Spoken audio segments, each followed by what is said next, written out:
What's going on, everybody? Welcome back to part 2 of the best tobacco fragrances video. Now this is going to be on cigar and whiskey pairings with some of these fragrances, and we'll just start off by saying all these cigars and all these spirits would go fine with any one of these fragrances, but I have done tons of painful research for you guys over the last 15 to 20 years of my life to give you guys some really good pairings. I'm sorry, it's hard to say that with a straight face. This is something I really enjoy doing. And there are some cigars and fragrances, in my experience, that do go better together than others. And we'll kind of get through that here. Now, keep in mind, there's all sorts of things on this list, from bourbons, single malt scotch, peated single malt scotch. I do enjoy rye as well, but this is just what I personally gravitate towards. And there's a variation of prices with these spirits and cigars. And I also didn't want to bring anything too rare or discontinued, just like I previously stated in my fragrance video. Even though some of these things are more expensive than others, you should be able to readily find them online or at a premium tobacco and liquor outlet in your area. And I live in a rural area, so if you live in a bigger city, it's probably going to be easier to find for you, even more so than me. So we'll get to it real quick. Not really a whole lot of rules to this. It's really personal preference. But we'll go with these 3 examples of peated scotches right here. We have a sherry finish from a beautiful farm distillery on the north side of Isla, called Kilchoman Farm. They do their own bottling, a little bit different than some of the other Scotch companies. It doesn't necessarily make them better, as purists would like to believe.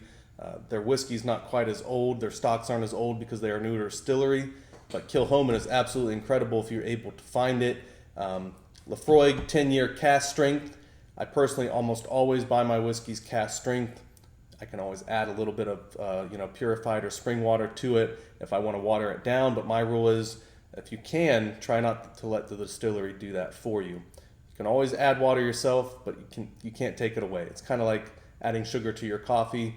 You can always add more, but once it's in there, you can't take it away unless you drink it down and pour in more coffee. So 3 examples of really, really good and different peated whiskeys. Lafroig 10-year cask strength, and you have the Ardbeg 19. I also love the Corey Vrecken and the Ugadao. Those will be more available to find than these, but I've seen these quite a few places. They're also $300, so that may be why they're not selling as much, but it's 19-year-old Ardbeg, so what can you expect for that price? It's going to be expensive. But for these peated scotches, I personally like a very, very full-bodied cigar that kind of go with that type of, taste and flavor.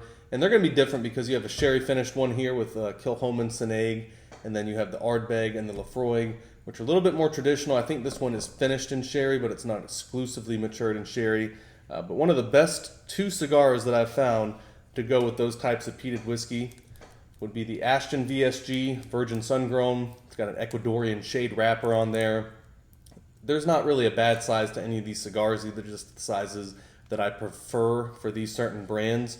So if you're not, wanting to smoke a 2-hour cigar, this is the VSG Spellbound. I think it's 7.5 by 54 ring gauge. Really good cigar, but it is a full-on commitment and something you want to have a very hefty meal before doing. Another really, really good one for those peated scotches, as well as Aberlour Abuna. For me, the Fuente Añejo, which is a Connecticut broadleaf wrapper that they didn't age in cognac barrels that used to contain cognac, but now they're dried out. So they aged the wrapper leaf of the Connecticut broadleaf from the Añejo. Really cool story on this. If you follow the Opus X from Fuente, Hurricane took out the wrapper tobacco for the Opus X, but they still had all the binder and filler. So this is the Opus X binder and filler tobacco on the inside, with a different wrapper, Connecticut broadleaf, aged in those cognac barrels. Unbelievable. Maybe my favorite cigar that the Fuente family makes. They also make the Ashton products too for Robert Levine, and just absolutely good stuff. But anything sherry finished for me is just a match made in heaven with the Añejo. It also is very strong, so it stands up to peated whiskey really well. So these are 2 very strong cigars in my opinion. I'm not someone who I would say smokes more than like 20 cigars a year. And I do have experience smoking cigars, but if you're not a regular cigar smoker, I would suggest getting some age on these, kind of dissipate the nicotine over time, and then also making sure you eat a full meal because they are large cigars and they are strong cigars. So going next here, all these fragrances are going to pair well with those. but especially with the peated whiskey, something like Luxor, Al Sharif, or Tobacco Sapphire would be really, really good pairings with those two. It's not going to overpower the spirit, and it's going to go right along with the cigar type of flavor and smell as well. Again, there's not a bad pairing with any of these fragrances. I would say Couté, and you'll see this later in the video, but Couté, because of that whiskey, bourbon, and vanillic tannin note, I would say is much better pairing with the bourbons that I have here on my right, more so than the single malt scotches that I have here on my left. So as we go down here, we have Bunnahabhain 18 years old, which is a really unique scotch. Really love the distillery of Bunnahabhain and Berkladek as well. And what's unique about this whiskey is that it is from Islay, but it's not peated. So it does have a little bit of coastal maritime character, maybe a little bit similar to like Oban, Clynelish, or Talisker, if you've had those before, to where they're not really peated, or you may get a very light peat, but it's more the coastal and marine characteristics. This is finished in sherry, so it's really good, but it's not done at a cask strength. It's done at like 47%, which is still pretty strong. But for me, one of the better pairings for that is going to be like an Ashton ESG. You get some graham cracker, honey notes, a lot of really good tobacco in there. And again, not a bad pairing for any of these fragrances or single malt scotches, but bigger whiskeys like some of these cask strength whiskeys like Laphroaig, especially the 10-year cask strength. I like to have stronger cigars and stronger fragrances. For the Bunnahabhain 18, sherry finished, Argos Triumph of Bacchus is just going to be a match made in heaven for that. Ashton ESG cigar would be great. You could even go with the Fuente Forbidden X Lost City. I wouldn't say they're similar, but they're similar in strength. Very sweet notes. You get a little bit of like licorice on this one, whereas opposed to the Añejo, this one here, a little bit more dried fruits, slight coffee and chocolate notes. This one's more spices, slight licorice, anise type of taste, but very slight. A lot of cedar, and of course you have the Ashton ESG, kind of a honeyed graham cracker type of taste. Really, really good tobacco note in there, as you would expect from a cigar. But of course, everyone likes to kind of pick out their own flavor notes. But really, what you learn with quality tobacco is it's not just about the flavor; it's about the texture and the harshness of the smoke.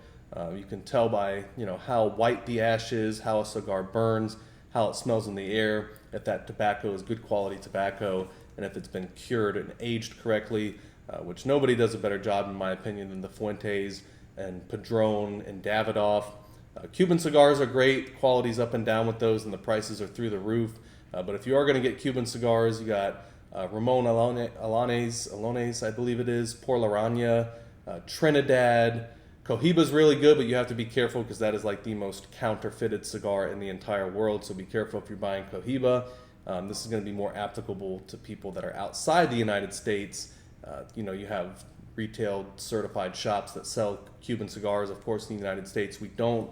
And that's just fine with me. I've had some of the highest end Cuban cigars, and they are great. One of my favorites is the Trinidad Funadores. Lusitania from Partagas is another really good one. Monte Cristo A in the number 2.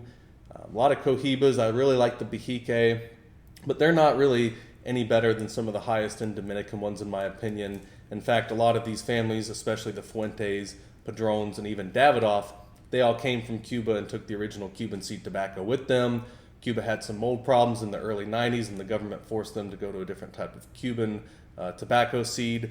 So in a lot of ways, even though they're grown in Dominican and Nicaragua and various other places, Padron and Fuente have some of the most original Cuban seed tobacco. It's just not grown in Cuba. So take that for what it is. Everyone's a purist in their own way. Some people will swear to you up and down that it's not a real cigar unless it comes from Cuba. And from my experience of smoking ample amounts of both of them, that is just not true anymore. So as we get more into the bourbon side of things, this is where it really gets interesting, guys. So for me, bourbon, you're going to have some really, really good luck with Boundless because you're going to have some nice citrus, vanillic, toffee notes with the fragrance and the bourbon. Royal Tobacco would be the same with that. And the two best cigars that I think that go with bourbons that I've personally tried, the Padron 1926 80-year anniversary. And then, of course, you got Ashton ESG would be really good. especially with Kute as well, because this does have that kind of honeyed graham cracker sort of taste to it. It's strong but light. I've heard people refer to this cigar as a velvet hammer, which is kind of a funny name because the flavors and how well the tobacco is cured gives you a sense of security that it's not going to be an overly strong cigar. But if you're not careful, it'll put you on your ass. And that's the same with this Padron 80-year anniversary. It's something very good quality tobacco, aged tobacco, but it's something that has to be respected because it is a strong cigar, especially Padron. I believe in this one there is a lot of Ligero tobacco in the blend, full flavored, full bodied. And for me, I like to collect and age cigars. So a lot of these, especially like the Añejo, Lost City, in particular the VSG, this Virgin Sun Grown, is a very, very strong cigar. I usually like them with about a minimum of 2 to 3 years of personal humidor age on them, which is why buying boxes of cigars and not smoking them very often is an advantage because you do have time to age them. Especially where I live also, I'm not a big fan of smoking indoors. It's very hot in the summertime, so a lot of times during the summer I may have 1 or 2 cigars, just depending on what the occasion is. But most of the time I'm on my back porch in the fall and the winter time when I'm able to enjoy them a little bit more. So I always consider like the spring and the summertime my aging process, because I'm not touching my cigars for 6 to 8 months. Then when it gets cooler in the fall and the winter time, then I'm bringing some of these cigars out. But yeah, man, the Elijah Craig 18, Russell's Reserve single barrel, you got a very vast price difference on these. So the 1792 full proof, you're looking between 40 and 50 bucks depending on the area you're in. Russell's Reserve single barrel, 9 to 10 year old single barrel bourbon from Russell's. Never had a bad one. Just like cigars and fragrances, anything natural, you're going to have batch variations. So some are slightly better than others because they're single barrels, but they're all absolutely fantastic.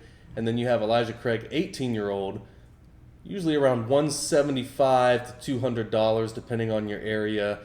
This stuff is just absolutely fantastic. The only caveat, I wish they would have bottled it at barrel strength, but if you've ever seen the inside of a bourbon barrel that's been aging for 18 years, the amount of loss is incredible. It's not like Scotch because of the environment where you do have some angel share loss. Bourbon, they have a lot of loss. So I can see why maybe they didn't bottle it at barrel strength, just because you're losing almost 60% of the liquid in that barrel over the course of 18 years. So this batch in particular of the Elijah Craig, I believe that is, I don't know which batch this is. Let me check. Yeah, I don't know. It's probably on there somewhere, but I can't see it. But it was the barrel number 6272. This one, of all the Elijah Craig's 18s that I've had, this is my favorite one so far. But yeah, this very different prices, all very good bourbons. 1792 full proof, one of my favorite ones, especially for that $45 range. Single barrel from Russell's, you're looking $80 to $90 depending on your area, maybe $70 to $75. Or even I've seen it, I think, for $64, $65. Just depends on where you live. And then Elijah Craig 18, you're looking anywhere between $200 or $300, and on the secondary market, it can be going even higher for that. So a lot of different stuff that I could have brought out on this video, but these are the main cigars that I tend to enjoy with bourbons and single malt scotches.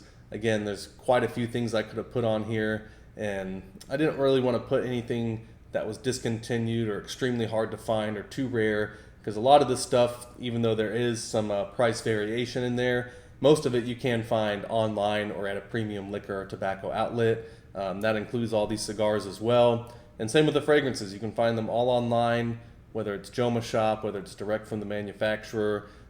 So all this stuff, depending on the price and what you want to spend, it is all available to you. And these are just some of the some of my most favorite material items that I own in terms of cigars, fragrances, and bourbons. So drink responsibly, smoke responsibly. I think it was Zeno Davidoff that wrote on Eddie Sahakian's humidor when he got a box of Cohibas, said smoke less, but the best. And that is my opinion of cigars. I know there's some people that smoke 3 or 4 a day, and there's nothing wrong with that, but at that point, in my opinion, you're kind of doing it more because you need to do it than you want to do it. I don't ever want to get a point in my life where I feel like I need to have a cigar or I need to have a drink. So that's just me personally. You do you. But for me, I'd rather smoke more expensive cigars and drink better whiskey and do it a lot less often, but try to enjoy it more. So hope you guys enjoyed the video. Hope this, maybe gave you some fragrance and cigar and whiskey pairing ideas. Rye whiskey is great as well. Emerald Giant from Redwood Empire is probably my favorite rye whiskey that I've had to date. Cognac and Armagnac is great as well. But for me, it's always been bourbon and single malt Scotch is the spirit winners for me, especially when pairing it with cigars. So hope you enjoyed this part of the video. If you tuned in, that's why I did it in 2 different videos.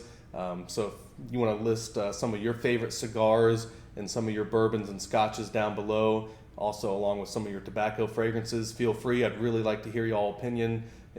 Just different places in the world. You got some people that watch this channel from England, Malaysia, different parts of Canada, northern United States, different types of availability for certain spirits and cigars, depending on your area. So it'd be really cool to hear everybody's opinions and kind of what cigars and what whiskeys that you're drinking. So until next time, guys, I'll see you soon.